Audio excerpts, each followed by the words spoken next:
வரகாத்துஹு. கண்ணியத்திற்குரிய எல்லாம் வல்ல அல்லாஹ் ஜல்ல ஷானஹு தஆலாவின் நல்லடியார்களே, இஸ்லாத்தின் பெயரால் கட்டுக்கதைகள் என்ற இந்த தொடர் நிகழ்ச்சியிலே பலவிதமான கட்டுக்கதைகளை பற்றி நாம் ஆய்வு செய்து வருகிறோம். அல்லாஹ்வுடைய பெயரால், அல்லாஹ்வுடைய தூதரின் பெயரால் நிறைய தவறான செய்திகளை மக்கள் மத்தியிலே பரப்பி இருக்கிறார்கள் என்று பல வகையான செய்திகளை நாம் ஆய்வு செய்து வருகிறோம். நேற்றைய தினம் சமாதிகளை பற்றி எப்படியெல்லாம் கட்டுக்கதைகளை எழுதி வைத்திருக்கிறார்கள் என்பதை பார்த்தோம். திருமறை குர்ஆனுடைய விளக்க உரை என்ற பெயரிலும் நிறைய கட்டுக்கதைகள் தப்சீர் நூல்களில், திருமறை குர்ஆனுடைய தப்சீர் விளக்க உரை என்று நிறைய நூல்களை எழுதியிருக்கிறார்கள் அரபு மொழியில் அறிஞர்கள். அந்த தப்சீரில் என்ன பண்ணியிருக்காங்கன்னா, அல்லாஹ்வுடைய ரசூல் சொல்லாத வியாக்கியானங்கள் எல்லாம் எழுதி அதனால ஒரு இஸ்லாத்திற்கு தவறான வடிவம் வர்ற அளவுக்கெல்லாம் கூட கட்டுக்கதைகள் உண்டு. அதில் ரொம்ப பிரதானமான ஒரு கட்டுக்கதையை சொல்வதாக இருந்தால், இவங்க கட்டுக்கதை ஏற்படுத்தின பாதிப்பு சொல்வதாக இருந்தால், சல்மான் ருஷ்டி என்ற ஒரு எழுத்தாளரை பற்றி நீங்கள் கேள்விப்பட்டிருப்பீர்கள். அந்த ஆள் ஒரு புஸ்தகம் எழுதுகிறான். என்ன புத்தகம்னு கேட்டால், சாத்தானிய வசனங்கள், சாட்டானிக் வர்சஸ்ன்னு சொல்லி ஒரு புஸ்தகம். அது சாத்தானுடைய வசனங்கள் என்று அந்த புத்தகத்துக்கு தலைப்பு. அதுலேருந்து அவன் என்ன கருத்தை சொல்ல வர்றான்னு கேட்டால், முகமது நபி இறைவனிடமிருந்து வேதம் வந்ததாக சொல்றார் பாருங்க, அது இறைவனிடமிருந்து வரல, சாத்தான்களிடமிருந்து வந்த அந்த செய்திகளை தான் என்ன பண்றார் அவரு, கடவுளிடமிருந்து வந்த வேதம் என்று அவர் மக்கள்கிட்ட சொன்னாரு.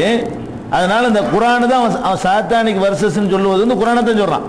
சாத்தானுடைய வசனங்கள் என்று அவன் எழுதினான, அவன் எதை அப்படி குறிப்பிடுறான்னு கேட்டா, குர்ஆன் என்பது முகமது நபிக்கு இறைவனால் வந்தது கிடையாது, சாத்தானால் தான் வந்திருக்குது, சாத்தான்கள் சொன்னதைத்தான் அவர் கடவுளுடைய வார்த்தை என்று சொல்லி மக்களிடத்தில் சொன்னார் என்ற கருத்துப்பட தான் அந்த நூலுக்கு பெயர் வைக்கிறான். அந்த மாதிரி பேர்.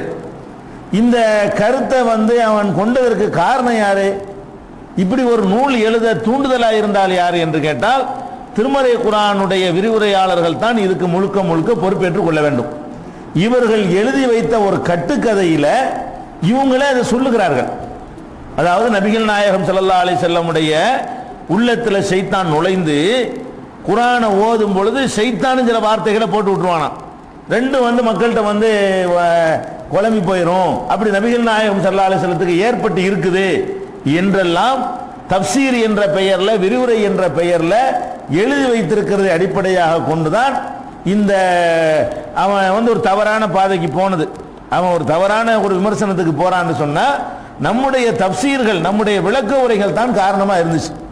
அதனால எந்த வசனத்தை அப்படி அவர்கள் எழுதி வைத்திருக்கிறார்கள், எந்த அடிப்படையில் அவர்கள் இது சாத்தானிய வசனம்ங்கிற கருத்தை கொண்டாந்து வைக்கிறாங்க, அதை எப்படி அவன் ஆதாரமா எடுத்துக்கொண்டான், அந்த விஷயத்தை நம்ம தெளிவாக தெரிஞ்சு வச்சிருக்கணும். சும்மா அவன் சாத்தானிய சல்மான் ருஷ்டியை தெரிஞ்சு வச்சிருக்கிறோம், அவன் என்ன சொன்னான்னு தெரியல, அவனை பற்றி விளங்கி வச்சிருக்கிறமே தவிர, அவனுடைய பேரை தெரிஞ்சிருக்கமே தவிர, இஸ்லாத்தை கொச்சப்படுத்தினான் என்ற ஒரு அளவுக்கு ஒரு மூடலாக அப்படி விளங்கியிருக்கமே தவிர, அவனுடைய அந்த தீமை என்ன, கருத்து என்ன என்பதை நம்ம விளங்கவில்லை. அதுக்கு அடிப்படையாக இருந்த வசனம் என்னன்னு கேட்டா, 22வது சூரா சூரத்துல் ஹஜ். ஹஜ் கொஞ்சம் கிரிட்டிக்கலான விஷயம், நல்ல கூர்மையாக கவனிச்சா தான் விளங்கும். ஆனால் விளங்கி வச்சிருக்கணும். நாளைக்கு ஒருத்தன் இதே மாதிரி அந்த ஆர்குமெண்ட் பண்ணும் பொழுது ஆர்குமெண்ட் தானே பதில் கொடுக்கணும். நீங்க கோவப்பட்டு வேலை இல்லையே, நீங்களே குர்ஆனை தப்பா விளங்கி வச்சிருந்தீங்கன்னா அந்த விளக்கத்தின் அடிப்படையில் உங்கள்ட்ட ஆர்குமெண்ட் பண்ணான்னா நீங்க அடிபட்டு போயிருவீங்க. அப்ப இஸ்லாத்தை பிரச்சாரம் செய்யக்கூடிய ஒவ்வொருத்தருமே இது பற்றி ஒரு முழு அளவுக்குள்ள விளக்கத்தோடு இருக்கணும். 22வது சூரா சூரத்துல் ஹஜ்ஜில் 52வது வசனம்.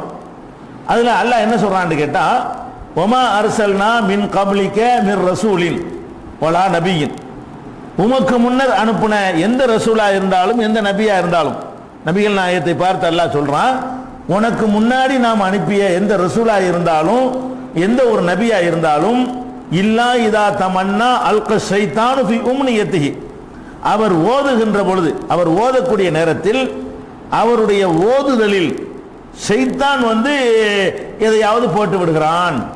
எந்த நபிக்கு இது ஏற்பட்டிருக்கிறது, உமக்கு முன்னர் அனுப்பப்பட்ட எந்த நபியாக இருந்தாலும் சரி, அந்த நபிமார்களுடைய ஓதி காட்டும் பொழுது, அந்த நபிமார்கள் செய்தியை ஓதி காட்டும் பொழுது அந்த ஓதுவதில் என்ன செஞ்சிருவான், ஷைத்தானும் சில செய்திகளை கலந்து விட்டுருவான். விட்ட பிறகு ஷைத்தான், ஷைத்தான் போட்ட அந்த செய்திகளை அல்லாஹ் மாற்றி அமைத்து விடுவான். சும்மா யுஹ்கிமுல்லாஹு ஆயாத்திஹி, தனது வசனங்களை அல்லாஹ் உறுதிப்படுத்தி விடுவான். வல்லாஹு அலீமுன் ஹக்கீம், அல்லாஹ் அறிஞ்சவன் நுண்ணறிவாளன் அப்படின்னு சொல்லி 22வது அத்தியாயத்தில் 52வது வசனம் சொல்லுது. இந்த வசனத்தை நீங்க மேலோட்டமா பார்த்தீங்கன்னா என்ன வருது, எந்த நபியானாலும் எந்த ரசூலானாலும் அவர் ஓதுனாரையானால் அவர் ஓதுறதுக்குள்ள ஷைத்தானும் சில செய்தி சொல்லி விட்டுருவான் அர்த்தம் இல்ல, நேரடி அர்த்தம்.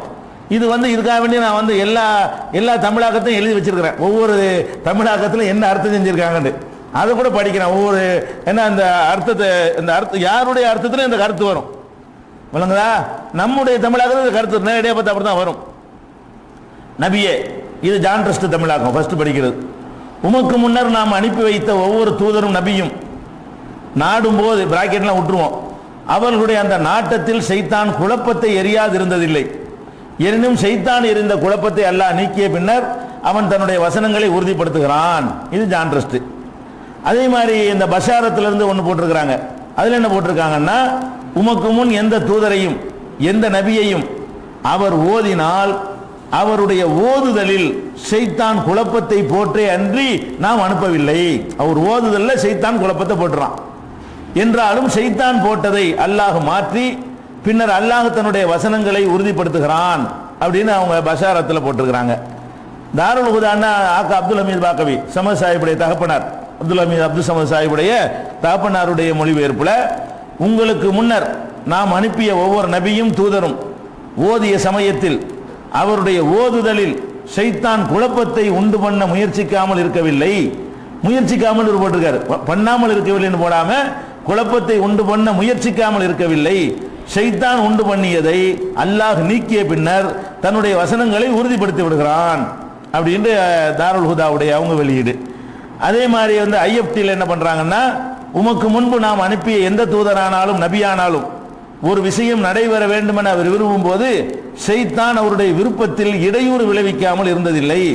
இவ்வாறு ஷைத்தான் ஏற்படுத்தும் இடையூறுகளை அல்லாஹ் நீக்கி விடுகிறான், பின்னர் தன்னுடைய வசனங்களை எல்லாம் உறுதிப்படுத்தி விடுகிறான் சொல்லி இப்படி ஒரு 4 தமிழாக்கத்தில் என்ன பண்ணியிருக்கிறாங்க போட்டிருக்கிறாங்க. எந்த தமிழாக்கத்தை நீங்க வச்சு பார்த்தாலும் என்ன வருதுன்னு கேட்டா, எந்த நபியானாலும் எந்த ரசூலானாலும் அவர் ஓதும் போது அதுக்குள்ள ஷைத்தான் என்ன தேவை கொண்டாந்து போட்டுறான் அப்படிங்கிற ஒரு கருத்து மேலோட்டமா பார்க்கும் பொழுது அது தெரிகிறது. அப்ப எந்த நபிக்கு இப்படி ஏற்படும் என்று சொன்னால் அப்ப ரசூலுல்லாஹ்வுக்கு ஏற்பட்டிருக்கும் அடிப்படையில் வர்றாங்க. எந்த நபியா இருந்தாலும் அவர் அல்லாஹ்வுடைய செய்தியை ஓதி காட்டும் பொழுது அவருடைய உள்ளத்துக்குள்ள ஷைத்தான் நுழைஞ்சிக்கிட்டு அவர் ஓதும் போது என்ன செஞ்சுக்கிறது, அவர் ஒன்று சொன்னார்னு சொன்னா இவன் ஒன்று சேர்த்து விட்டு அல்லாஹ்வுடைய வேதத்தையே ஒரு தப்பு தவறமா மக்கள்கிட்ட கொண்டு போறதுக்குரிய வேலையை செஞ்சிடறான் அப்படிங்கிற மாதிரி ஒரு கருத்து மேலோட்டமா பார்க்கும்போது தெரிகிறது. இது ஒன்று ஆயிடுச்சா, இதை பார்க்குறாங்க. இப்போ ஷைத்தான் எல்லா நபிமார்கள்ட்டையும் விளையாடுறான். எங்கே விளையாடுறான்? ஓதுறதுல விளையாடுறான். வேற இதில் விளையாடினா பரவாயில்லை, ஒரு கோவப்பட வைக்கிறது, ஒரு ஆளை சும்மா அடிக்க வைக்கிறது, இப்படியான விஷயங்களில் விளையாண்டால் மார்க்கத்துக்கு பாதிப்பு வராது.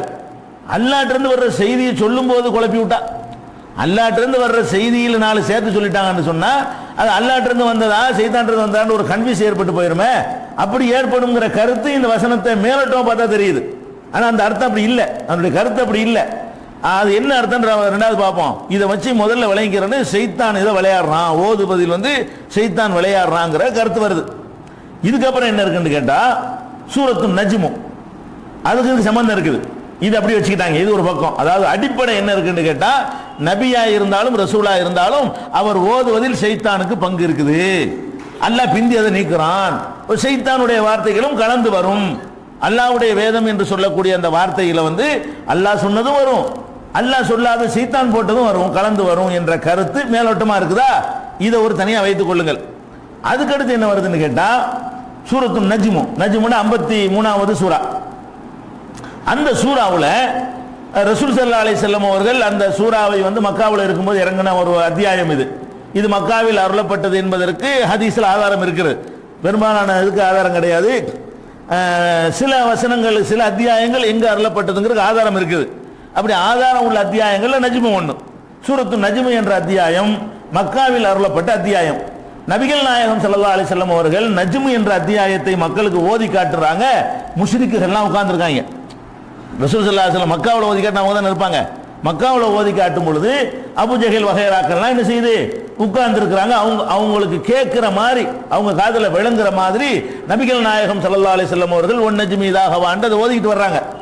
ஓதிக்கிட்டு வந்தவுடனே அந்த சூரா கடைசி வசனம் இருக்கு பாருங்க, அது எப்படி முடியுதுன்னு கேட்டா, அஃபமின் ஹாதல் ஹதீஸி தாஜபூன், இந்த செய்தியில் நீங்கள் ஆச்சரியப்படுகிறீர்களா, ஓ தலஹகூன வலா தபுக்கூன், அழாமல் சிரிக்கிறீர்களா அப்படின்னு சொல்லி வந்துகிட்டு இருக்கும் பொழுது ஃபஸ்ஜுது லில்லாஹி, எல்லாரும் அல்லாஹ்வுக்கு சஜ்தா செய்யுங்கள், வஅபுது, அவனை வணங்குங்கள்னு முடியும் அந்த கடைசி வசனம்.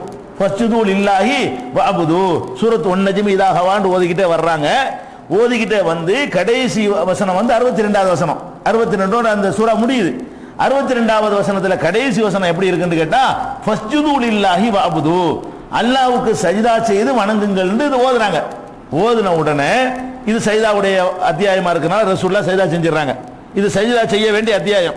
அல்லாஹ்வுக்கு சஜ்தா செய்யுங்கள்னு ஓதுன உடனே ரசூல் ஸல்லல்லாஹு அலைஹி வஸல்லம் அவங்க சஜ்தா செஞ்சு விட்டாங்க. சஜ்தா செஞ்ச உடனே கூடியிருந்த இணை கற்பிக்கக்கூடியவர்களும் சஜ்தா செஞ்சார்கள்னு வருது புகார்ல. ரசூல் ஸல்லல்லாஹு அலைஹி வஸல்லம் சஜ்தா செஞ்சாங்க. ஃபஸ்ஜுது லில்லாஹி வஅபுதுன்னு அந்த வார்த்தையை கேட்ட உடனே ரசூலுல்லாஹ் செஞ்ச சஜ்தாவை பார்த்து விட்டு அந்த அபூஜஹல் வகைராக்கள் எல்லாம் என்னஞ்சாங்க, சஜ்தா செய்தார்கள். இது எங்க இருக்குன்னு கேட்டா, இது எப்படி ரெண்டு சம்பந்தப்படுத்துறேன்னு ரெண்டாவது வரணும். இது ஒரு தனியா விளங்கிக்கிறங்க. முதல்ல ரசூலா இருந்தாலும் நபியா இருந்தாலும் ஷைத்தான் அந்த செய்தியில நுழைஞ்சிக்கிடுவாங்கிறது ஒரு தனி, அதை வச்சுக்கிறங்க. இந்த சூறாவில் என்ன வருதுன்னு கேட்டா, அல்லாஹ்வுக்கு நீங்கள் வந்து சஜ்தா செய்யுங்கள்னு முடிஞ்ச உடனே ரசூலுல்லாஹ்வும் சஜ்தா செய்றாங்க, காஃபிர்களும் சஜ்தா செய்றாங்க. இந்த வசனத்தை கேட்டு அரபி தாய்மொழியா இருக்குல்ல, அவங்களுக்கு அர்த்தம் வழங்கும்ல. ஃபஸ்ஜுது லில்லாஹி வஅபுது, அல்லாஹ்வுக்கு சஜ்தா செய்யுங்கள்னு ஓதுனோட அர்த்தம் தெரிஞ்சு போயிடும். அல்லாஹ்வுக்கு சஜ்தா செய்ய சொல்றாரு, நம்மளும் சஜ்தா பண்ணிடுவோம் அப்படின்னு சஜ்தா பண்ணிடுறாங்க. இது எங்க இருக்குன்னு கேட்டா, புகாரியில 1067, 1070, 3500, 3853, 3972, 4863. இதை வச்ச உடனே சில ஆட்களுக்கு கிறுக்கு பிடிக்குது. என்ன கிறுக்கு? ரசூலுல்லாஹ் குர்ஆன் ஓதும்போது காஃபிர் எப்படி சஜ்தா செய்வான்? ரசூலுல்லாஹ் குர்ஆன் ஓதும்போது முஸ்லீம் சஜ்தா செய்வான், ஓகே. ரசூலுல்லாஹ்வை ஏற்றுக்கொண்டவங்க சஜ்தா செய்வாங்க. குர்ஆன் ஓதிக்கிட்டு இருக்கும்போது ரசூலுல்லாஹ்வை எதிர்க்கிறானே, அவன் எப்படி சஜ்தா செஞ்சிருப்பான்? அப்ப இதுக்கு ஏதாவது ஒரு ரீசன் இருக்கணுமேன்னு கற்பனை பண்றாங்க. கற்பனை பண்ணி என்ன செய்யறாங்கன்னு கேட்டா, அது ஏன் சஜ்தா செஞ்சாங்கன்னு கேட்டா, ரசூல் ஸல்லல்லாஹு அலைஹி வஸல்லம் ஒன் நஜ்மி ஓதிக்கிட்டு இருக்கும் பொழுது குர்ஆன்ல இல்லாத சில வார்த்தையை அவங்க நாவுல இருந்து அல்லாஹ் வர வச்சானா, அது அவங்களுக்கு ஏற்ற மாதிரி இருந்துச்சான். உடனே என்ன பண்ணிவிட்டாங்க, சஜ்தா செஞ்சு விட்டாங்க. அல்லாஹ்வுக்கு செய்வானா அவன்? சஜ்தா செய்வானா? அல்லாஹ்வுக்கு சஜ்தா செய்வார். இந்த புகாரில் வர்ற ஹதீஸை வச்சுக்கிட்டு அது ஏன் சஜ்தா செய்தார்கள் என்றால், இங்க வந்துடுறாங்க 22:52 இருக்குல்ல, எந்த நபியானாலும் எந்த ரசூலானாலும் அவர் ஓதும் போது அதுக்குள்ள சைத்தான் நுழைஞ்சிக்கிட்டு ஓதிடுவான் அப்படின்னு வருதுல. அப்ப இவங்க என்ன பாக்குறாங்க, அந்த தஃப்சீர் எழுதின ஆட்களுக்கு கிறுக்கு பிடிக்குது. என்ன கிறுக்கு பிடிக்குதுன்னா, குர்ஆனை ஓதக்கூடிய நேரத்தில் ரசூலுல்லாஹ்வுடைய எதிரி எப்படி சஜ்தா செய்வான்? சஹாபாக்கள் செஞ்சா ஓகே, அப்ப அவனும் சஜ்தா செஞ்சிருக்கிறான் என்று சொன்னால் அவனுக்கு ஏற்ற மாதிரி என்னத்தையோ ரசூலுல்லாஹ் சொல்லியிருக்கிறாங்க. எப்படி சொன்னாங்க? குர்ஆனை ஓதிக்கிட்டு இருக்கும் பொழுது அவன் வந்து சந்தோஷப்படக்கூடிய மாதிரி ரெண்டு வார்த்தையை வந்து குர்ஆனோட சேர்த்து ரசூலுல்லாஹ் ஓதிட்டாங்களாம். அது எங்க ஓதுனாங்களாம்? அதுக்கு தான் கதை எழுதி வச்சுக்கிறாங்க. இதுதான் தஃப்சீர்ல உள்ள கட்டுக்கதைங்கிறது. இதுதான் சல்மான் ருஷ்டியை உண்டாக்குனது. சல்மான் ருஷ்டியை உண்டாக்குன கதை என்னன்னு கேட்டா, அதாவது எப்படி வருதுன்னு கேட்டா, இது இப்ப நான் சொன்னது சூரத்து நஜ்முல லாஸ்ட் வசனம் 62ல வருது. இதே சூரத்து நஜ்முல வந்து 19, 20 வசனங்கள்ல அன்றைய மக்கா காபிர்கள் வந்து தெய்வமாக வணங்கினாங்க இல்லையா, லாத், உஸ்ஸா, மனாத், இந்த 3 தெய்வமா வணங்கி இருந்தாங்க. அவங்களுக்கு 3 கடவுளை வச்சிருந்தாங்க. 360 சிலை வச்சிருந்தாலும் பெரிய சிலையாக 3 வச்சிருந்தாங்க. பெருசாக 3 கடவுளை வச்சிருந்தாங்க. அது பெருசு யாருன்னு கேட்டா, லாத்துன்னு ஒண்ணு, உஸ்ஸாண்டு ஒண்ணு, மனாத்துன்னு ஒண்ணு. இதையெல்லாம் கடவுள்னு வணங்குறாங்க இல்லையா, அதை கண்டிக்கிற மாதிரி ஒரு வசனம் இதுல இருக்கிறது. இதுல அதே நஜ்முல, நஜ்முடைய ஆரம்பத்தில் 19வது வசனத்தை எடுத்துக்கிட்டீங்கன்னா, அஃபரஐத்துமுல் லாத்த வல் உஸ்ஸா வ மனாத்த சாலிசத்தல் உக்ரா அலகுமுல் ஸக்கர் வலகுல் உன்ஸா தில்க இதன் கிஸ்மத்துல் லீஸா அப்படின்னு தொடருது. அதுக்கு என்ன அர்த்தம்னு கேட்டா, அஃபரஐத்துமுல் லாத்த வல் உஸ்ஸா, லாத்தை பற்றி சொல்லுங்கள் பார்ப்போம், உஸ்ஸாவை பற்றி சொல்லுங்கள், மூன்றாவதாக மனாத்து என்று வைத்திருக்கிறீர்களே அதனுடைய கதையை கொஞ்சம் சொல்லுங்கள் பார்ப்போம். இதெல்லாம் என்னது? அல்லாஹ்வுடைய பொம்பளை பிள்ளைங்கன்னு சொல்லிட்டு இருந்தாங்க. லாத்துங்கிற ஆளு பொம்பளை தெய்வங்கள் இந்த மூணுமே, லாத்து உஸ்ஸா மனாத்து என்றெல்லாம் பெண் சிலைகளை உருவாக்கி வைத்துக் கொண்டு இவங்க எல்லாம் பெண் தெய்வங்கள், அல்லாஹ்வுடைய பொம்பளை பிள்ளைங்க அப்படின்னு அந்த மக்கள் நம்பிக்கொண்டிருந்தார்கள். இதை சொல்லிட்டு அல்லாஹ் கேட்கிறான், அல்லக்குமுல் தக்கரு உலகுல் உன்சா, உங்களுக்கு மட்டும் ஆம்பளை பிள்ளை அவனுக்கு எல்லாமே பொம்பளை பிள்ளையா? என்ன அல்லாஹ்வுக்கு பிள்ளைங்கிறீங்க, உங்களுக்கு மட்டும் எல்லாம் ஆம்பளை பிள்ளையா வேணுங்கிறீங்க? படைச்சவனுக்கு அதான் நல்லதுன்னு அவன் தனக்கு ஒரு ஆம்பளை பிள்ளை உண்டாக்கிற மாட்டானா? அது என்னடா அல்லாஹ்வுடைய பிள்ளைங்கிறலாம் பொம்பளை பிள்ளையா வச்சுக்கிட்டு இருக்கீங்களா என்னடான்னு சொல்லி அல்லாஹ் கேட்கிறான். அல்லக்குமுல் தக்கரு, உங்களுக்கு மாத்திரம் ஆம்பளை பிள்ளை, வலகுல் உன்சா அவனுக்கு மட்டும் பொம்பளை பிள்ளையா? தில்க இதன் கிஸ்மத்துன் ரீஸா, இது அநியாயமான பங்கீடா இருக்கப்பா, என்னப்பா பண்றீங்க நீங்க அப்படின்னு சொல்லிட்டு அல்லாஹ் தொடர்கிறான். இன்ஹிய இல்லா அஸ்மாஉன் சம்மைத்துமுஹா, இது நீங்களே சூட்டி கொண்ட வெறும் கற்பனை பெயர்கள். இப்படி ஒன்று இருக்கவில்லை, லாத்துன்னு ஒன்று இருக்கவில்லை, உஸ்ஸான்னு ஒன்று இருக்கவில்லை, மனாத்துன்னு ஒன்று இருக்கவில்லை. பேர்களை நீங்களா கற்பனை பண்ணி கொண்டு நீங்களா சூட்டி கொண்டிருக்கிறீர்கள். அன்தும் ஆபாவுக்கும், நீங்களும் உங்க அப்பம் பாட்டனும் சேர்ந்து செய்திருக்கிறீர்களே தவிர மா அன்ஸலல்லாஹு பிஹா மின் சுல்தான், இதை குறித்து அல்லாஹ் எந்த ஆதாரத்தையும் இறக்கி அருளவில்லை. லாத்தை பற்றியோ உஸ்ஸாவை பற்றியோ மனாத்தை பற்றியோ அல்லாஹ் எதையுமே அருளவில்லை. யத்தபிஊன இல்லல்லன், வெறும் ஊகத்தை தான் இவர்கள் பின்பற்றி கொண்டிருக்கிறார்கள். வமா தகவல் அம்புசு, மனோ இச்சையும் பின்பற்றி கொண்டிருக்கிறார்கள். வலகத் ஜாஅஹும் மிர் ரப்பிஹிமுல் ஹுதா, இதோ இறைவனிடத்திலிருந்து அவர்களுக்கு நேர்வழி வந்து விட்டதுன்னு முடியுது. 19 ஆரம்பிச்சு 23 வரைக்கும் நஜ்முங்கிற சூறாவுல மூணையும் சம்பந்தப்படுத்தலனா தனித்தனியா வச்சுக்கிறங்க. ஒரு விஷயத்தை வச்சுக்கிறேன்னு அதான் கிரிட்டிக்கலான விஷயம்னு சொன்னேன். அது எப்படி ஜாயிண்ட் பண்றாங்கிறதுலாம் மேட்டரே இருக்கிறது. முதல் விஷயம் என்ன, 22 52 என்ன சொல்லப்படுதுன்னா, எந்த நபியா இருந்தாலும் எந்த ரசூலா இருந்தாலும் அவர் ஓதும் போது அதுக்குள்ள சைத்தான் நுழைஞ்சு ஓதி விட்டுருவான். அப்புறமேல அல்லாஹ் நீக்குவான், பின்னாடி நீக்குவான், வந்துருமா வெளியே. அதுக்கப்புறம் இதுல தவறா வந்துருச்சு, சைத்தான் போட்டது, அதான் கழிச்சுக்கிறங்க, அதை ரிமூவ் பண்ணி போடுங்க அப்படின்னு சொல்லி அப்புறம் ஒரு மெசேஜ் வந்து அதை அழிச்சு விட்டுருமா. அப்படிங்கிற கருத்தை 22 52 சொல்லுகிறது. இதை தனியா வச்சுக்கிறங்க. அதுக்கப்புறம் நஜ்மு சூராவுல சஜிதா செய்யுங்கள்னு கட்டளை வருது பாருங்க, இறுதி வசனம். அதை ஓதுனவன ரசூலுல்லாஹ் சஜிதா செஞ்ச மாதிரி காபிர்களும் சஜிதா செய்தார்கள்னு புகாரில் வருது. அப்ப அது தனி விஷயம்.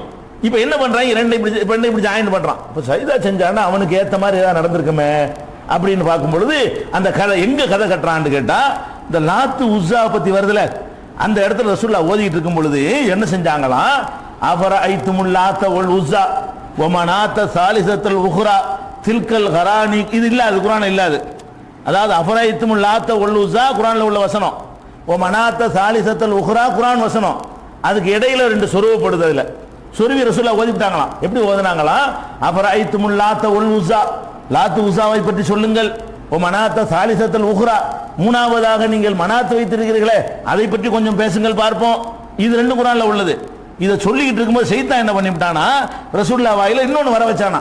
என்ன வர வச்சானா, தில்கல் கரானி குல் உலா, இது குர்ஆன்ல இல்ல. ஓ அன்ன ஷபாஅத்தஹுன்ன, அதே ஸ்டைல்ல வருது பாருங்க. அதே மாதிரி நீட்டி நீட்டி வரும்ங்க. அஃபரைத்துமுல் லாத்த வல் உஸ்ஸா நெடிலா வருதா, ஓ மனாத்த சாலிசத்துல் உக்ரா நெடிலா வருதா. அதே மாதிரி என்ன, தில்கல் கரானி குல் உலா ஓ அன்ன ஷபாஅத்தஹுன்ன துர்தஜா, அதே ஸ்டைல்ல அதே அளவு வார்த்தைகளை கொண்டு அதே ராகத்துல அதே டியூன்ல இன்னும் ரெண்டு வார்த்தையை ரசூலுல்லாஹ் சேர்த்துட்டாங்களாம். இதுக்கு என்ன அர்த்தம் தெரியுமா, இந்த லாத்து மனாத்து இதெல்லாம் இருக்குது, தில்கல் கரானி குல் உலா, அவர்கள் எல்லாம் லாத்து மனாத்து உஸ்ஸாவெல்லாம் வெண்மையான உயர்வான பறவைகள், அவங்களெல்லாம் தேவதைகள், அவர்கள் எல்லாம் தேவதைகள். வ அன்ன ஷபாஅத்தஹுன்ன துர்தஜா, அவர்களுடைய சிபாரிசு ஷபாத் இருக்குது, அது நம்ம ஆதரவு வைக்க வேண்டும், அவங்க சிபாரிசில் தான் நம்ம மறுமையில் வெற்றி அடைய வேண்டும் அப்படிங்கிற ரெண்டை வந்து சார் சொல்லிட்டாங்களாம். லாத்து உஸ்ஸாவை வந்து அல்லாஹ் கண்டிச்சு சொல்லக்கூடிய அந்த வசனத்தின் தொடருக்கு இடையில லாத்து உஸ்ஸா மனாத்துன்னு சொல்லி முடிச்ச உடனே அதை பாராட்டுற விதமாக ரெண்டு ரசூலுல்லாஹ் வாயில வந்துருச்சான். இது வந்து அல்லாஹ்வுடைய ரசூல் சொன்னதுக்கும் ஆதாரம் கிடையாது, இதுக்கு எந்த விதமான அறிவிப்பாளர் வரிசையும் கிடையாது, இது ஏற்கத்தக்க எந்த ஒரு நம்பகமான ஆட்கள் வழியாக வந்ததும் கிடையாது. இதை சொல்வதா இருந்தால் ஒரு சஹாபி தானே சொல்லணும். இப்படி ஒரு சம்பவம் நடந்து இருந்தால், நபிகள் நாயகம் ஸல்லல்லாஹு அலைஹி வஸல்லம் காலத்தில் நடந்திருந்தால் ஒரு சஹாபி சொல்லணும். அந்த சஹாபி கூட மக்காவில் உள்ள சஹாபி சொல்லியிருக்கணும். அவர் தான் பார்த்திருப்பார், ஆரம்ப காலத்து முஸ்லீமா இருப்பாரு. அப்படி ஒரு சஹாபி வந்து ரசூலுல்லாஹ் அப்படி ஓதினார்கள், ஓதும் போது அவங்க வாயில் அப்படி வந்துச்சு, அதோடு சேர்த்து இதையும் ஓதி விட்டார்கள். அப்ப என்ன பண்ணிட்டாங்க, கதையை கட்டும்போது இல்லாத ஒன்றை அவங்களா உண்டாக்கி கொண்டு தப்சீர், இதான் தப்சீரா. இந்த சலபு கூட்டம் கிளம்பியிருக்காங்களே, பின்னோர்கள் ஒழுங்கா வழங்க மாட்டார்கள், முன்னோர்கள் தான் கரெக்டா வழங்குவார்கள், இந்த முன்னோர்கள் வழங்கின கிறுக்குத்தனத்தினால தான் இவெல்லாம் உண்டானது. இப்படிதான் வழங்கி இருக்கிறாங்க. இதெல்லாம் தப்சீர்னு சொல்லி எல்லா தப்சீர்களையும் இதை எழுதி வைத்திருக்கிறார்கள். இன்னும் சொல்ல போனால் நான் ஆச்சரியப்படக்கூடிய செய்தி என்ன என்று சொன்னால், இப்னு தைமியா மாதிரி அறிஞர்கள் கூட இந்த கதையை எழுதி வைத்து அதுக்கு வந்து பூசி மெழுகி இருக்கிறார்கள். தப்புன்னு சொல்லவில்லை. அவர் மாதிரி ஒரு சிந்தனையாளர், அவரெல்லாம் நிறைய தான் உடைச்சு தள்ளினார், தகர்த்து எரிஞ்சார். அவர் மேல நம்ம குற்றம் சொல்லவில்லை. ஆனால் எவ்வளவு பெரிய அறிவாளியா இருந்தாலும் அவருக்கு நாளை தப்பிச்சு போயிடும். நம்ம என்னதான் கரெக்டா சொல்லிட்டு வந்தா கூட நம்ம விட்டுட்டு போயிருவோம். 40 விஷயத்தை நமக்கு பிந்தி வந்தவன் கரெக்ட் பண்ணுவான், அவன் 10 விஷயத்தை விட்டுட்டு போயிருவான், அவனுக்கு பிந்தி வந்தவன் கரெக்ட் பண்ணுவான். கம் தரக்கல் அவ்வளவு ஊனலில் ஆகரின், பிந்தி வர்றவர்களுக்கு முந்தி வர்றவர்கள் எவ்வளவு விட்டுட்டு போயிருக்கிறார்கள். எல்லாத்தையும் யாரும் முடிச்சுட்டு போகல. நம்ம ஆராய்ச்சி பண்றதுக்கு நிறைய வேலைகள் இருக்கிறது.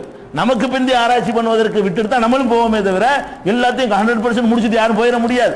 அப்ப இப்னு தைமியா மாதிரி ஆட்களை என்ன பண்றாங்க தெரியுமா, இந்த தில்கல் கரானிக்குல் உலாவெல்லாம் எடுத்து எழுதி கொண்டு அதுக்கு என்ன அர்த்தம் என்றால் இல்லைன்னு மறுத்து தொலைஞ்சிட்டு போகாம, இது அல்லாஹ் சொன்னதா, இது அல்லாஹ்வுடைய ரசூல் சொன்னதா, இது சரியான சனது இருக்குதா, இது ஆதாரப்பூர்வமானதா, இந்த கட்டுக்கதை அப்படி சொல்லிட்டு போகாம என்ன பண்றாங்கன்னா அதுக்கு என்ன அர்த்தம் என்றால் அர்த்தங்கள் எழுதிக்கிறாங்க.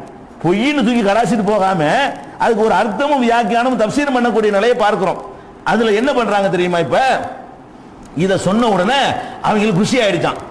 லாத்து உஸாவை திட்டிட்டு இருந்தாரு, இப்ப லாத்து உஸாவை தேவதைங்கிறாரு, அந்த தேவதைகளுடைய சிபார்சை கொண்டுதான் மறுமையில் வெற்றி பெற முடியுங்கிறாரு. இவ்வளவு நாள ஏத்துக்கிட்டு வந்தாரு. முகமது நம்ம கட்சிக்கு வந்துட்டாரு, போடுறா சைதா வந்துட்டாங்களாம். ஏன் சைதா செஞ்சாங்கிற காரணம் அவங்களுக்கு சூரத்து நஜ்ம் ஓதும் போது அல்லாஹ்வுக்கு சைதா செய்யுங்கிறதுக்காக சைதா செய்யவில்லை. எப்ப செய்தா, எதுக்கு செய்தார்கள் என்றால் அவர்களை பாராட்டுற விதமாக ரசூல் ஸல்லல்லாஹு அலைஹி வஸல்லம் சொன்ன உடனே அவர்களுக்கு குஷி ஏற்பட்டு என்ன பண்ணிருச்சான், ஆஹா நம்ம கட்சிக்கு வந்துட்டாரு இவரு, இதுவரைக்கும் சொன்னார் பாருங்க அதுல இருந்து மாறிவிட்டார்.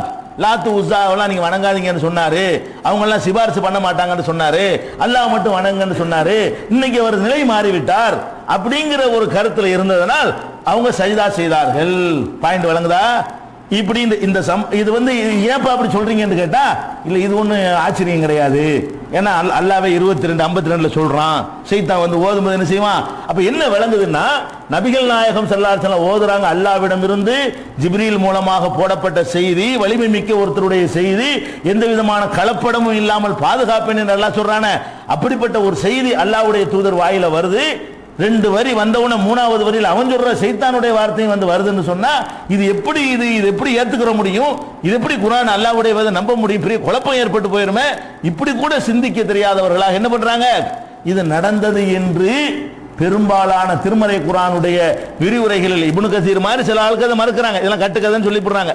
பல விரிவுரையாளர்கள் என்ன பண்றாங்கன்னு கேட்டா இதை வந்து இது என்னமோ நெசமா நடந்த சம்பவம் மாதிரியும் உண்மையில ரசூலுல்லாஹ் இப்படி வந்த மாதிரியும் சொல்லி போடுறாங்க.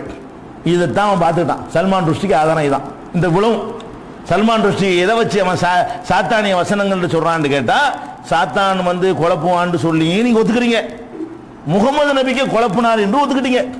பாயிண்ட் வழங்குதா? அடிப்படையும் வந்து உங்க மார்க்கத்தில் சொல்லப்படுகிறது, சாத்தான் வந்து முகமது நபி நாவுல நுழைஞ்சிருவான் என்று சொல்லப்படுகிறது. அவர் ஓதும் போது அவன் 2 விஷயத்தை சொறி விட்டுருவான்னு சொல்றீங்க. அது அடிப்படையையும் ஒத்துக்கிறீங்க.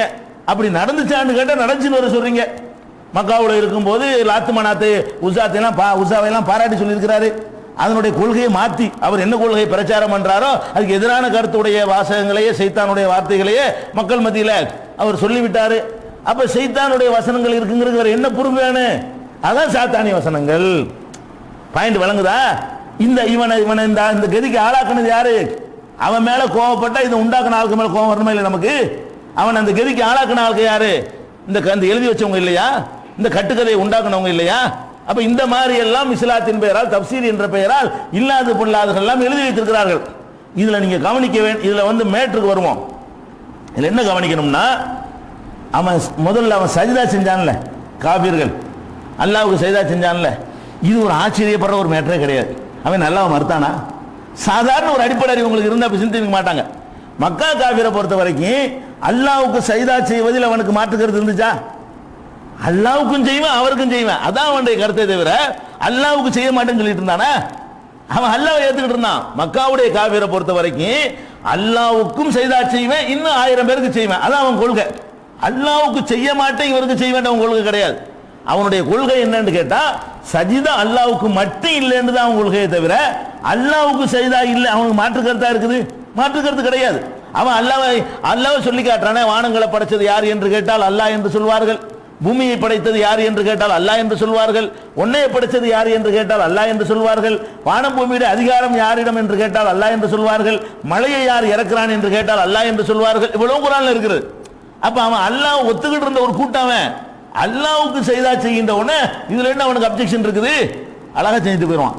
ஆனா அல்லாஹ்வுக்கு இன்னைக்கு செஞ்சு நாளைக்கு போய் என்ன செய்வான்? லாத்துக்கும் செய்வான், மனாத்துக்கும் செய்வான், உஸாவுக்கும் செய்வான், இருக்கிற கல்லு மண்ணுக்கெல்லாம் செய்வான். அதுலதான் அவன் நமக்கு முரண்படுறானே தவிர அல்லாஹ்வுக்கு செய்தா செஞ்சாண்டு புகார்ல வர ஹதீஸுக்காக வேண்டி இப்படி கற்பனை பண்ணணுமா? செஞ்சுதான் இருப்பான். அல்லாஹ்வுக்கு செய்தா செய்யுங்கிற அவனுக்கு என்ன ஆட்சேபம் அவனுக்கு என்ன இருக்கிறது? அவன் தான் அல்லாஹ்வை ஏத்துக்கிட்டு தானே இருந்தான். அல்லாஹ்வை தவிர யாரும் இல்லைங்கிறதுல அவனுக்கு கருத்து வேறுபாடை தவிர அல்லாஹ் இருக்கிறான் என்பதுல கருத்து வேறுபாடு இல்லையே. அவனே கூட என்ன பண்றான்னு கேட்டா ஓ யாபுதுன மின் துனில்லாஹி மா லா யதுர்ருஹும் வலா யன்ஃபுஹும், தங்களுக்கு பயன் தராத தீங்கு தராதவற்றை இவர்கள் வணங்கி கொண்டிருக்கிறார்கள். வணங்கி கொண்டு வயகூலுன ஹாவுலாயி ஷுஃபாவுனா இந்தல்லாஹ், இவங்க எல்லாம் அல்லாஹ்ட்ட எங்களுக்கு ரெக்கமெண்ட் பண்ணுவார்கள்னு சொன்னாங்க. அல்லாஹ் இருக்க பத்தி நம்ம சொல்லியிருக்கிறான். இந்த லாத்து உஸாவெல்லாம் பெரிய கடவுள்லாம் கிடையாது. இவங்க எல்லாம் அல்லாஹ்விடத்தில் எங்களுக்கு பரிந்து பேசுவார்கள்னு சொன்னான்னு அல்லாஹ் சொல்லி காட்டுறான். அப்ப அல்லாஹ் ஏத்துக்கு தானே இருந்திருக்கான் அவன். அப்ப இந்த புகாரி ஹதீஸை பார்த்தவொடனே இப்படி கற்பனை பண்ண ஒழுங்கான அறிவு இருந்தால், ஒழுங்கான சிந்தனை இருந்தால் அவன் ஏன் சைதா செஞ்சான்னு ஒரு கொஸ்டினே வராது. அவன் செய்வான். அல்லாஹ்வுக்கு சைதா செய்வது ஆச்சரியமானது இல்லை. அவன் செஞ்சு கொண்டு தான் இருந்தான். ஒரு நாளைக்கு காலையில் அல்லாஹ்வுக்கு செய்வான், சாயந்தரம் வேற ஆளுக்கு செய்வான். அதான் அவன் கொள்கையா இருந்துச்சே தவிர அல்லாஹ்வுக்கு சைதா இப்படி செஞ்சாங்க பெரிய குர்ஆன் அறிவு இல்லாது தப்சீர் எழுத நுழைகிறாங்க. குர்ஆனுடைய சாதாரண ஒரு அடிப்படையான அறிவு இருந்திருந்தால் இந்த ஹதீஸுக்காக வேண்டி இப்படி ஒரு கட்டுக்கதை உண்டாக்க தேவையில்லை. சைதாச்சி அது ஒன்று வந்துருச்சு. ரெண்டாவது இவங்க கட்டுக்கதை வரதுல முக்கியமாக கவனிக்கணும். அதாவது சஜிதா செய்யுங்கள்ங்கிற வசனம் எங்கெங்க வருதுன்னு சொன்ன அந்த சூராவுடைய லாஸ்ட்ல வருது. இந்த லாத்து உஸா எங்க வருதுன்னு சொன்ன 19-20 வருது. 62வது வசனத்திலேயாக்கும் எது வருது? ஃபஸ்ஜுதுலில்லாஹி வாபுது, அல்லாஹ்வுக்கு சஜிதா செய்யுங்கள் வணங்குங்கள் வருது. லாத்து உஸா மேட்டர் எங்க வருதுன்னா அதுக்கு ஒரு 40 வசனத்துக்கு முந்தைய வந்துருது. 19-20 வசனத்தில் என்ன வருது? அபரைத்துமுல்லாத்த ஒல்லூசாங்கிறது 19வது வசனம். மனாத்த சாலிசத்தில் உஹ்ராங்கிறது 20வது வசனம். அப்ப 19-20 வருது. அந்த 19-20 வந்தவங்க சைதா செஞ்சாங்களா? அங்கதான சைத்தானுடைய வேலை நடந்திருக்கு. இது உண்மையை வச்சுக்கிட்டா இந்த சம்பவம் நடந்தது உண்மை என்று வைத்துக் கொண்டால் இந்த இடைச்சொற்கள் எங்க நடக்குது? அபரைத்துமுல்லாத்த ஒல்லூசா ஓ மனாத்த சாலிசத்தில் உஹ்ரா, அதுக்கப்புறம் தில்கல் கரானிக்குல் உலா ஓ அன்ன சபாத்தகுன்ன துர்த்தஜா இப்படின்னு ரசூலுல்லாஹ் ஓதினார்கள். அதுக்காக சைதா செஞ்சான் என்று சொன்னால் அங்கேல செஞ்சிருக்கணும், 20வது வசனத்தில் செஞ்சிருக்கணும். அங்க அவன் செய்யவில்லை. அந்த ஹதீஸிலே வரப்படி எங்க செஞ்சாண்டு வருது? இந்த ஒன்னஜ்மி சூராவை ரசூல் ஸல்லல்லாஹு அலைஹி வஸல்லம் ஓதினார்கள். ஓதிவிட்டு சஜத ஃபீஹா, அதை ஓதிவிட்டு அவர்கள் சைதா செய்தார்கள். சஜத மம்மாஹு, அவரோட இருந்தவர்களும் அப்பதான் சஜிதா செய்தார்கள். சஜிதா எப்ப நடக்குது? அப்ப லாஸ்ட் வசனத்தில் நடக்குது. அப்ப லாஸ்ட் வசனத்தில் சஜிதா செஞ்சிருக்கும் பொழுது அதுல அல்லாஹ்வை வணங்குங்கள், அல்லாஹ்வுக்கு சஜிதா செய்யுங்கள் வருது. இந்த இதுக்காக வேண்டி அவங்க சஜிதா செய்வதாக இருந்தால் அதை ஓதுமை செஞ்சிருப்பாங்க. லாத்து மனாத்துக்காக வேண்டி அவங்க சஜிதா செய்வதாக இருந்தா எப்ப செஞ்சிருப்பாங்க? 19-20 ஓதும்போது செஞ்சிருப்பாங்க. அப்ப செய்யவில்லைன்னு விளங்கணும். அதுக்கப்புறம் அப்படியே அதனுடைய சபாத்து ஏற்றுக்கொள்ளப்படும் வந்தா கூட அதுக்கு அடுத்து என்னவெல்லாம் வருது? இது பொய், வெறும் கற்பனை, அல்லாஹ் இதை பத்தி ஒண்ணுமே இறக்கல. அதுக்கடுத்து வருது ஒண்ணுமே இறக்கவில்லை, நீங்க ஊகத்தை பின்பற்றுகிறீர்கள். அடுத்து வரிசையா வருது. அப்ப என்ன செஞ்சிருப்பான்? அட என்ன இருக்குண்டார் மரம் இல்லைங்கிறாராண்டு மரம் வெறுத்திருப்பான்ல அவன். அது அந்த லாத்து வேணா அந்த ரெண்டுக்கு இடையில சொருவுறாங்களே, சொருவி முடிச்சோன்னு என்ன வருதுன்னு கேட்டா அவனுக்கு உங்களுக்கு ஆம்பளை பிள்ளை அவனுக்கு மட்டும் பொம்பளை பிள்ளையோ அப்படின்னு நல்லா கேட்கறான். என்னடா அநியாயமா பங்கு போடுறீங்கன்னு கேட்கறான். இது வெறும் பேருடா, நீங்க தானே கற்பனை பண்ணிக்கிட்டீங்கன்னு அப்புறம் சொல்றான். இதை பத்தி எந்த ஆதாரத்தையும் அல்ல இறக்கலன்னு அடுத்து சொல்றான். இவர்கள் ஊகத்தை தான் பின்பற்றுகிறார்கள் சொல்றான், மனோ இச்சையை தான் பின்பற்றுகிறார். இவ்வளவையும் போட்டு இருக்குன்னு இருக்கும் பொழுது லாத்து உஸா கட்சிக்கு வந்துட்டான்னு இப்படி நினைப்பான். வர முடியுமா? லாத்து உஸா போட்டு இந்த பெரட்டி அடிச்சிருக்கு இந்த வசனங்கள்.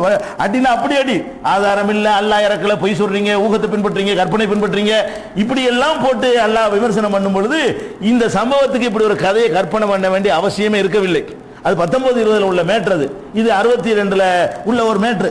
அதனால இது சம்பந்தப்படுத்த வேண்டியது இல்லை. அதனால இந்த சம்பவம் பொய் விளங்கிக்கணும். ஒன்னஜ்மி சூராவுல ரசூல் ஸல்லல்லாஹு அலைஹி வஸல்லத்தோடு அவங்க சைதா செஞ்சார்கள் என்பது மட்டும்தான் உண்மையே தவிர இந்த தில்கல் கரானிக் என்றெல்லாம் ரசூலுல்லாஹ் சொன்னார்கள் என்பதெல்லாம் அப்படி சம்பவம் நடக்கவே இல்லை. அப்ப இது ஓவர், இது முடிஞ்சிருச்சு. அடுத்தது என்ன வரணும்னு கேட்டா அப்ப அந்த ஆயத்து அடிப்படைக்கு வர்றோம். சம்பவம் இல்லை, இந்த சம்பவம் நடக்கவில்லை. நடந்து என்ன சம்பவம் சொல்றதா இருந்தா ரெக்கார்டு வேணும்ல. இது சொன்ன ஆளே அபூபக்கர் சொன்னாரா? அபூபக்கர் ஆரம்ப காலத்து அவர் சொன்னாரா? பிலால் சொன்னாரா? அது ஹஜா நாய் சொன்னாங்களா? அவங்க அறிவிச்சாங்களா இதை? அல்லது யாசிர் அல்லது சுமையா அந்த மாதிரி ஆளுக்கு அறிவிச்சிருக்கிறாங்களா? அல்லது எந்த ஒரு சஹாபி அனசு மாதிரி கடைசியா உள்ள ஜாபீர் மாதிரி சஹாபி அறிவிச்சிருக்கிறாங்களா? ஒருத்தர் அறிவிக்கல. சஹாபிகள் சொல்லாம எவனோ போறோம் வரோம் தெருவில் வர போறோம் சொன்னாலும் அது ஆதாரமாயிருமா மக்காவில் நடந்த விஷயத்துக்கு? அதனால இது பொய்ங்கிறது விட்டு போச்சு. அந்த மாதிரி தில்கல் கரானிக்கல் உலாவுலாம் அல்லாஹ்வுடைய தூதர் வந்து சொல்லவும் கிடையாது, அவங்க நாக்கில் சைத்தான் வரவும் கிடையாது. இதுக்கு ரிப்ளை ஓவர், இது ஓகே. ஆனால் அது மிச்சமா நிற்கிது. இப்போ அதுக்கு நம்ம பதில் கண்டுபிடிக்கணும். எதுக்கு? எந்த ரசூலா இருந்தாலும் எந்த நபியா இருந்தாலும் அவருடைய ஓதுதலில் என்ன செய்வோம்? சைத்தான் வந்து விளையாடி விடுவான் அப்படின்னு வருது. அப்போ வந்து இதை எடுத்துக்கொண்டு முகமது நபியுடைய வார்த்தைகள் என்ன வந்துச்சு? சைத்தான் விளையாடி விட்டான்னு சொல்ல வர்றாங்க. ஆனால் நல்லா நீங்க பார்த்தீங்கன்னு சொன்னா அதுக்கு உள்ள வாசகமே இல்லை.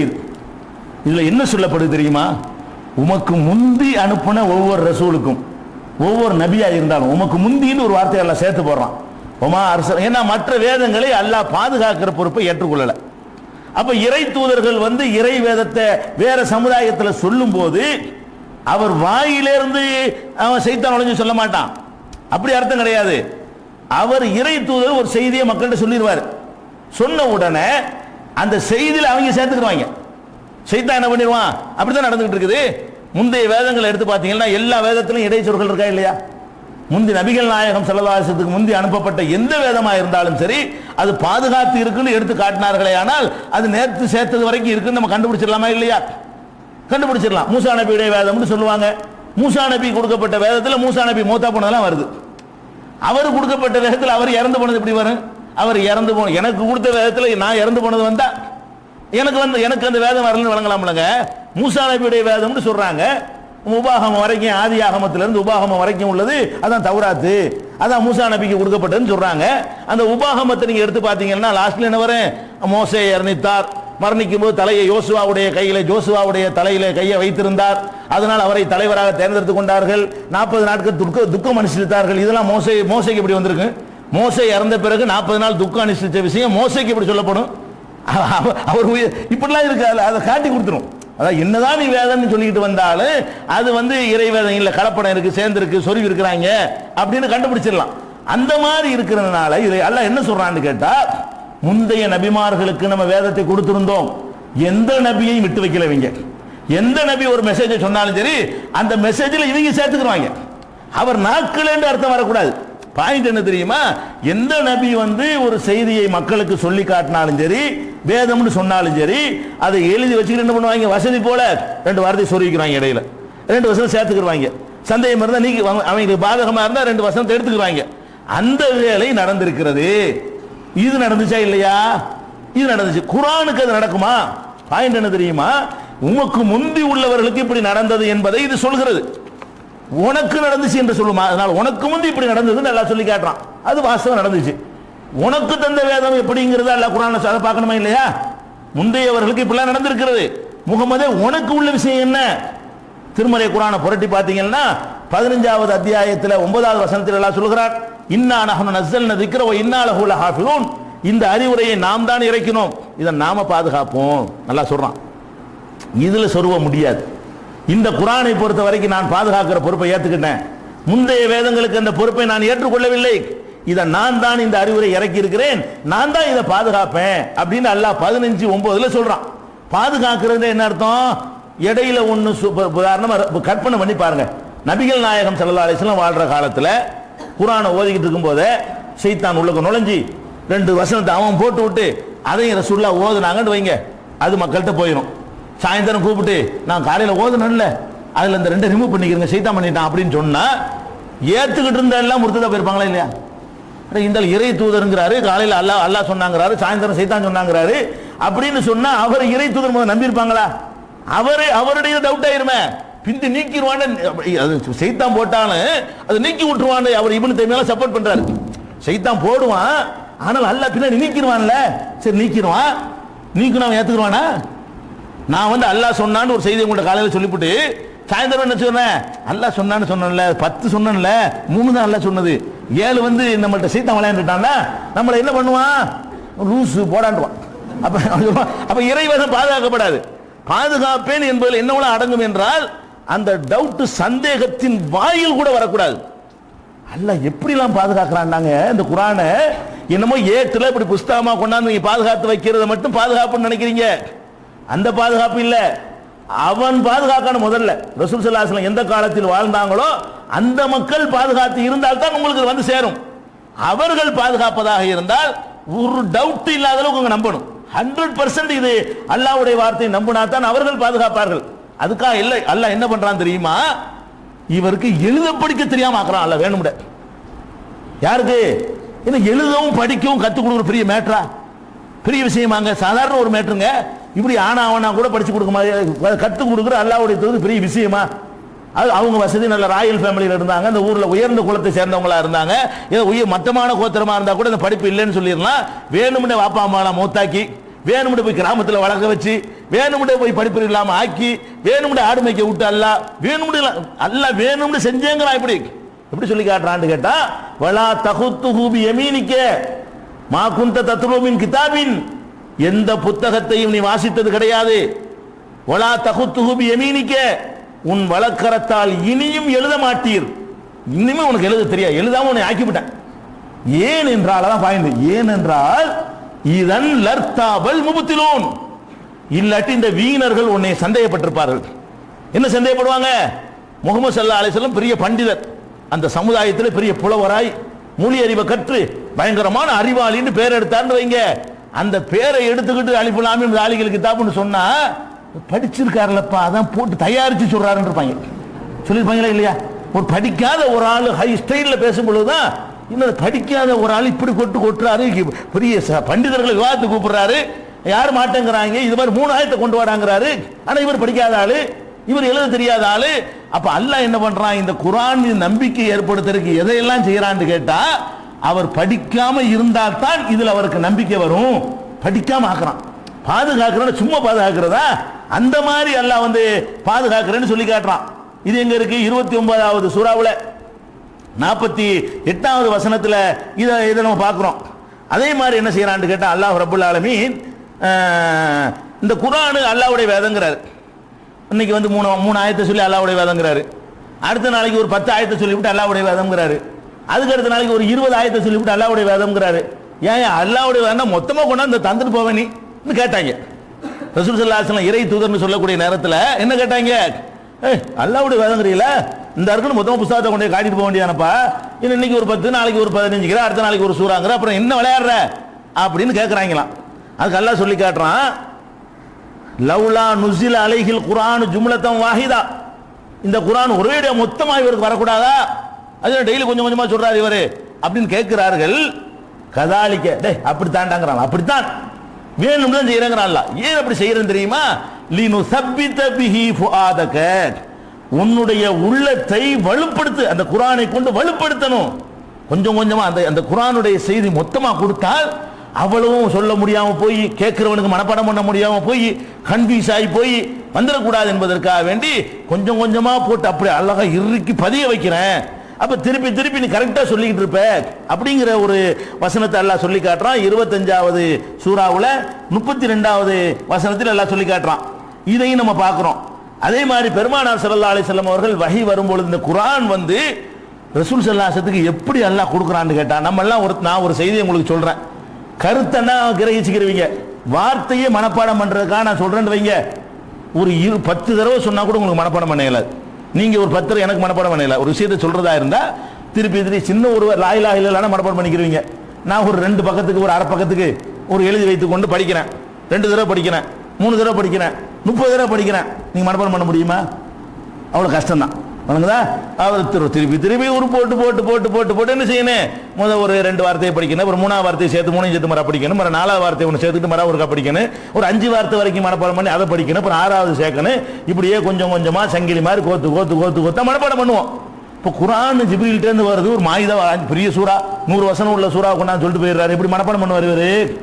அதுக்கு அல்லாஹ் சொல்றான், மனப்பாடம் நீ பண்றியா? ப்ரோக்ராம் பண்ணிருக்கேன் அவனுக்கு, நான் என்ன பண்ணிருக்கிறேன்? நீ நான் மனப்பாடம் பண்ற? மனுஷனுக்கு முடியாது. இப்படி ஒரு பக்கரா சூறா கொண்டாந்து மொத்தமா ஒரு ஜிப்ரீல் சொல்லிட்டு போனார்னா அப்படி இப்படி மனப்பாடம் பண்றது ரசூல் ஸல்லல்லாஹு அலைஹி வஸல்லத்தை நான் எப்படி அல்லாஹ் படைச்சேன்னு சொல்றான்னு கேட்டா, ஒரு டேப் ரெக்கார்டு மாதிரி. டேப் ரெக்கார்டு மனப்பாடம் பண்ணிரும்ல. நான் ஒரு 300 வசனத்தை டேப் ரெக்கார்டு ஆன் பண்ணிட்டு ஓதுறேன், 300 வசனம் ரெக்கார்ட் ஆகி போயிரும்லங்க. அதுக்கு இருக்க ரிஸ்க் எடுக்குமா? டேப் ரெக்கார்டு கொஞ்சம் இருங்க, அதிகமா இருக்கு கொஞ்சம் அப்படி சொல்லுமா? அது நம்ம ஓத டேப் ரெக்கார்டு என்ன அப்படியே பதிஞ்சிக்கிறோம். இந்த விஷயத்தில் முகமது ஸல்லல்லாஹு அலைஹி வஸல்லம் அல்லாஹ் எப்படி வச்சிருந்தானா, எந்த ஒரு கரப்ட் வரக்கூடாது, மறந்துடக்கூடாது, விட்டுறக்கூடாது, சேர்த்துடக்கூடாது. டேப் ரெக்கார்டில் சேர்க்கவும் செய்யாதுல. நீங்க ஓதிட்டே இருக்கிறீங்க, 2 வாசனம் இடையில சொல்ல முடியுமா? நான் ஓதிட்டே இருக்கிறேன், அது இடையில தன்னால 2 வருஷம் சேர்த்துக்கிறோமா, 2 வீடுமா? டேப் ரெக்கார்டில் ஏதாவது இந்த ரோட்ல நாடாவில் ஏதாவது பிரச்சனை இருந்தா வேண்டாம், சிலதை விட்டுரும். அது ஒழுங்கான நாடா, அல்லாஹ் தேர்ந்தெடுத்த நாடா அப்படி இருக்காதுல. ஒழுங்கான நாடாவா இருந்தாலும் விடுறதுக்கு வாய்ப்பு இல்லை. அல்லாஹ் என்ன சொல்றான்னு கேட்டா, லா துஹர்ரிக் பிஹி லிசானக, இந்த குர்ஆனை ஜிப்ரீல் வந்து சொல்லும்போது நாக்க அசைக்காத அல்லாஹ் சொல்றான். ஜிப்ரீல் வந்து அல்ஹம்துலில்லாஹி ரப்பில் ஆலமீன் பாருல, உடனே ரசூலுல்லாஹ் மனப்பாடம் பண்றதுக்காண்டி அல்ஹம்துலில்லாஹி ரப்பில் ஆலமீன் பாங்க, அர் ரஹ்மான் ரஹீமாங்கல்ல, அர் ரஹ்மான் நாக்க போட்டு செய்யறது உருப்பு போடுறது. நீ உருப்பு போடுவதற்காக உன் நாக்கை அசைக்காத. இன்ன அலைனா ஜமாஹு வ குர்ஆனா, அதை திரட்டுவதும் உன் உள்ளத்துல பதிய செய்வதும் நம்ம வேலை. நீ என்ன மனப்பாடம் பண்ற? அப்படி ரெக்கார்ட் பண்ணிட்டு இருக்கையா, உன் உள்ளத்துல ரெக்கார்டு நான் பண்ணிட்டு இருக்கிறாங்க அல்லாஹ். இன்ன அலைனா ஜமாஹு வ குர்ஆனா, அந்த குர்ஆனை திரட்டுவதும் அதை ஒன்று சேர்ப்பதும் உள்ளத்துல பதிய வைப்பதும் என் வேலை. நீ பாட்டுக்கு இருக்க வேண்டியதான், அது பாட்டு நான் போட்டுக்கிட்டே போயிடுவேன். அப்புறம் பார்த்தா உனக்கு வந்துகிட்டே இருக்கும். நீ சுவிட்சை பிளே பண்ணி விடு, அது பாட்டுக்கு வர, அவ்வளவுதான். ஜிப்ரீல் போன பிறகு என்ன செய்ய வேண்டியதா, பிளே பண்ணி அல்லாஹ் ரெக்கார்டு அமைக்க விட்டு போயிடுவார் ஜிப்ரீல். ரசூலுல்லாஹ் என்ன பண்ண வேண்டியதா, பிளே பட்டன் அமைக்க விட்டுக்க வேண்டியதான், அது பாட்டுக்கு வந்துகிட்டே இருக்கும். அந்த மாதிரி தான் நல்லா சொல்றான். அதுல நீ நாக்கு அசைக்காத, இதுக்கு ரிஸ்க் எடுக்காத, இதுக்குன்னு ஒண்ணு பண்ணாத. என்ன செய்யணும்? ஃபைதா கரஅனாஹு ஃபத்தபி குர்ஆனா, நாம ஓதணும் என்று சொன்னால், இந்த குர்ஆனை ஓதி காட்டணும்னு சொன்னா பேசாம சேர்ந்து ஓதிக்கிட்டே போ, அவ்வளவுதான் உன் வேலை. உள்ள உட்கார நம்ம வேலை, உட்கார வச்சிரும். அதை இப்படி பாதுகாக்கிறான்னா எப்படி சைத்தான் வந்து சொல்லுவான்? மனப்பாடம் பண்ணுவதற்கு கூட ரிஸ்க் கொடுக்காம அந்த உள்ளத்தை அந்த நேரத்தில் அவன் கையில் எடுத்துக் கொள்கிறான். அல்லாஹ் என்ன பண்றான்னு கேட்டா, மனப்பாடம் பண்ணுவதற்காக மனிதன் என்ற முறையில் உழைக்குவாங்களே, அதெல்லாம் உனக்கு தேவை கிடையாது, அதெல்லாம் நான் பார்த்துக்கிறேன் அப்படின்னு அல்லாஹ் சொல்றான். அப்ப இன்னும் நிறைய சொல்றான். 17வது அத்தியாயம் இது எங்க இருக்குன்னு கேட்டா, 75வது சூறாவில் 16, 17, 18, 19 இந்த நாக்கு அசைக்க வேண்டாம் இந்த மாதிரி கருத்து உள்ள வசனங்கள் இடம்பெற்றிருக்கிறது. அதே மாதிரி அல்லாஹ் சொல்லி காட்டுகிறான் 17:73 ஒயின் காதுல யஃப்தினூக அனில்லதி அவ்ஹைனா இலைக்க லிதஃப்தரி அலைனா கைரஹு, உனக்கு நாம் அருள் இருக்கிற இந்த வஹியிலிருந்து திசை திருப்பி வேறு ஒன்றை இட்டு கட்டுவதற்காக அவர்கள் சூழ்ச்சி செய்து கொண்டிருக்கிறார்கள். அது நடக்காது, விடமாட்டேன், நான் காப்பாற்றுவேங்கிறான் அல்லாஹ். இங்க 17:73 சொல்லி காட்டுகிறான். அதே மாதிரி 11வது சூறாவுல ஹூதுல 1வது முதல் வசனத்துல அல்லாஹ் சொல்லி காட்டுகிறான், அலிஃப் லாம் ரா கிதாபுன், இது ஒரு வேதம், உஹ்கிமத் ஆயாத்துஹு, இதனுடைய ஒவ்வொரு வசனங்களும் உறுதிப்படுத்தப்பட்டு வைக்கப்படுகிறது. எப்படின்னா ஸ்ட்ராங்காக பதிவு செய்யப்படுகிறது. சும்ம ஃபுஸ்ஸிலத், பின்னர் தெளிவுபடுத்தப்படுகிறது. மில்லதுன் ஹக்கீமின் ஹபீர், அனைத்தையும் அறிந்த நுணுக்கமான அல்லாஹ்வுடைய புறத்திலிருந்து உறுதி செய்யப்பட்டு ஒரு வசனமாக இருக்கிறது அப்படின்னு சொல்றான். 18வது சூறாவுல 27 அல்லாஹ் சொல்றான். என்ன சொல்றான்னு கேட்டா, வத்துலுமா ஊஹிய இலைக்க மின் கிதாபி ரப்பிக்க, உன் இறைவனுடைய வேதத்திலிருந்து எது ஓதி காட்டப்படுகிறதோ அதை நீ ஓதுவீராக. லாமு பத்திலி கலிமாத்திஹி, அவனுடைய வார்த்தைகளை மாத்திரம் எவனும் கிடையாது. தில்கல் கரானிக்குள் உள்ளாண்டு சொருவரம் எவனும் கிடையாது. நீ பாட்டுக்கு ஓது, அவன் வார்த்தைகளை மாற்றி அமைக்கிற எவனும் கிடையாது. அது பாட்டு கரெக்டா உள்ளது மட்டும் வெளியே டேப் ரெக்கார்டு மாதிரி வச்சுக்கிறீங்களேங்க, சொன்னது மட்டும் தான் வெளியே வருமே தவிர சொல்லாத ஒன்று வெளியே வராது. அப்படி நான் ஆக்கி வச்சிருக்கிறேன். அல்லாஹ் என்ன செய்யறான், லாமு பத்திலி கலிமாத்தி என்று சொல்லி காட்டுகிறான். இதே மாதிரி வந்து நிறைய லாமு பத்திலி கலிமாத்தி நிறைய வருது. அதே மாதிரி 41, 42 அல்லாஹ் சொல்லி காட்டுகிறான், லா யஅதீஹில் பாத்திலு மின் பைனி யதைஹி வலா மின் கல்பிஹி, இந்த குர்ஆன்ல வீணான தப்பான செய்திகள் இதன் முன்னேயும் வராது இதன் பின்னையும் வராது. இந்த குர்ஆன் அவர் சொன்னார்னு சொன்னா அது கவசத்தோடு வரும், அதுக்கு முந்தி உன்னையும் சொருகிற இயலாது, பிந்தி உன்னையும் சொருகிற இயலாது. ஏனென்றால் தன்சீலுன் மின் ஹக்கீமின் ஹமீத், அனைத்தையும் துல்லியமா நுணுக்கமா செய்வான அவங்கிட்ட இருந்து இது வருது. என்கிட்ட இருந்து வர்ற கடிதத்தில் இந்த சொருகிடலாம், நீங்க போர்ஜரி பண்ணி போடலாம். கடிதம் அங்கே பெரிய இடத்துல இருந்து வருது, போர்ஜரி பண்ண இயலாது, காப்பி பண்ண முடியாது. அப்ப போர்ஜரி பண்ண முடியாத இடத்திலிருந்து இது இறக்கி வரப்படுகிற காரணத்தினால் அது நடக்காதுங்கிற அல்லாஹ். அதெல்லாம் நடக்கவே நடக்காது, பாத்தில்ங்கிறது வராது. Moon publication